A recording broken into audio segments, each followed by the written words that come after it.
Part 2 अज्ञात writer. ये देखो मैडम को, यहाँ सब मस्ती कर रहे हैं और इनको पहाड़ियों में दिलचस्पी है। पहाड़ी नहीं है, ये जंगल है।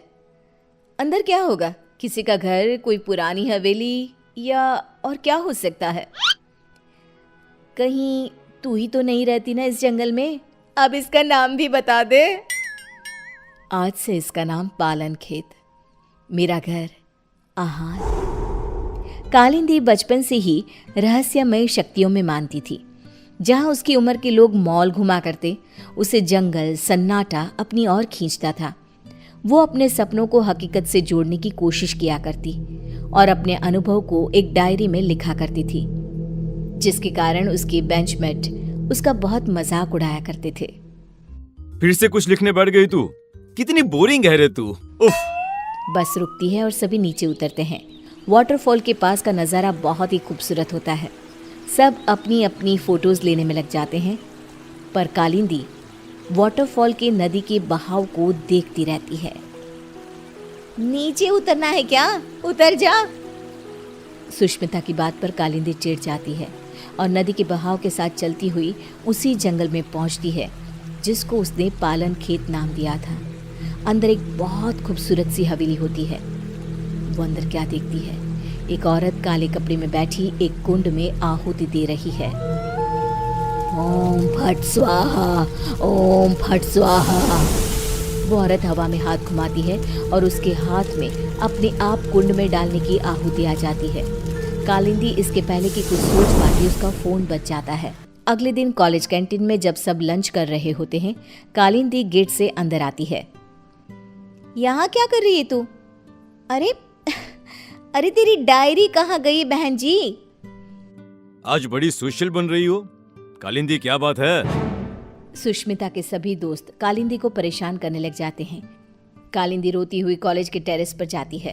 अब बहुत हुआ, इन लोगों की हेकड़ी ना उतारी मैंने तो मेरा नाम कालिंदी नहीं। कालिंदी बस पकड़कर पालन खेत निकल जाती है और उसी औरत के पास जाकर कहती है, मुझे मदद चाहिए आपकी। ये सब मुझे बहुत नीचा दिखाते हैं।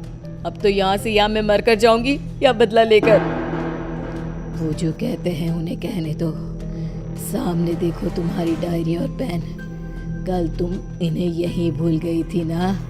जाओ खोलो उसे। कालिंदी डायरी खोलती है। इसमें तो कुछ भी नहीं है, खाली है ये। पेन को उठाओ और कुछ लिखो। तुम जो चाहोगी वो मिल जाएगा तुम्हें। अब तो खुश हो ना तुम? कालिंदी पेन उठाकर किताब में लिखने लगती है। वहाँ बहुत सारी किताबें आ जाती हैं।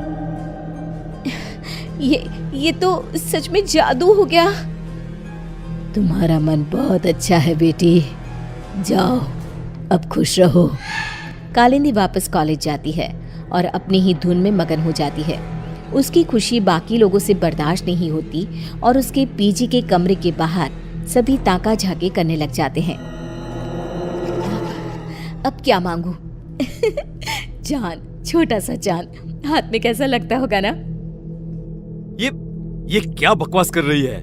सही में तेरा ऊपर का माला खाली है। तुझे ही देखना था ना इसकी खुशी का राज। चल अब। दोनों आगे बढ़ ही रहे होते हैं कि खिड़की से एक रोशनी आती है। दोनों देखते हैं कि कालिंदी के हाथ में सच में चांद है। ये मेरी आंखों का धोखा है। धोखा है? ऐसा कैसे हो सकता है? नहीं। ये भ्रम नहीं है, ये सच्चाई है। पर इसे ये कहां से मिला? सोच, अगर हम इसे चुरा ले तो? और रोहन उस पेन को चुराने में जुट जाता है। वो सोचता है कि रात को कालिंदी के कमरे के बाहर आग लगा देगा ताकि वो भागेगी और रोहन पेन चुरा लेगा। रात को रोहन पेन के लालच में आग लगाने जाता है, पर आग बेकाबू हो जाती है और कालिंदी कमरे से बाहर ही नहीं आ पाती। बचाओ, बचाओ! कालिंदी मर जाती है। मंदाकिनी को कालिंदी की मौत का एहसास हो जाता है। मार डाला उन्होंने मेरी भोली बच्ची को, अब कोई नहीं बचेगा। यहाँ आ बेटा, मेरे पास आ कालिंदी। कालिंदी की आत्मा वहां आकर अपना गुस्सा दिखाती हुई कहती है, हे सारी शक्तियों के देवता, अगर मैंने कभी भी किसी का भला चाहा हो तो मैं अपने सभी अच्छे कर्मों के बदले इंसाफ चाहती हूँ। इस अग्नि में अपनी आत्मा की आहुति देते हुए तुझे विनती करती हूँ कि मुझे एक ऐसी आत्मा बना दे, इतनी बुरी और शक्तिशाली, जो अपने गुनहगारों को तड़पा तड़पा कर मारे।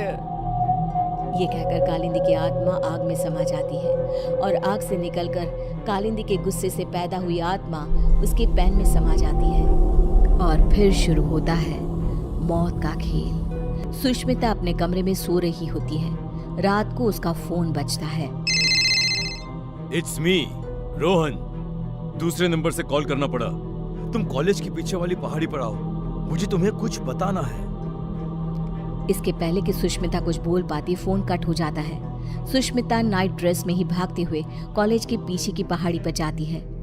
जंगल की धूत अंधेरे में दिखता है वो चमकता हुआ पेन। मान गए रोहन, तुम्हें आखिरकार पेन मिल ही गया। सुष्मिता पेन उठाने जाती है कि पेन में से कालिंदी की आत्मा बाहर निकलकर सुष्मिता को पहाड़ी के ऊपर से नीचे धक्का दे देती है। ये तो बस शुरुआत थी, सब मरोगे। और वही होता है, जिसने भी कालिंदी को दुख दिया था सब मर जाते हैं। पर आत्मा अब इतनी क्रूर हो चुकी थी कि वो रुकती ही नहीं।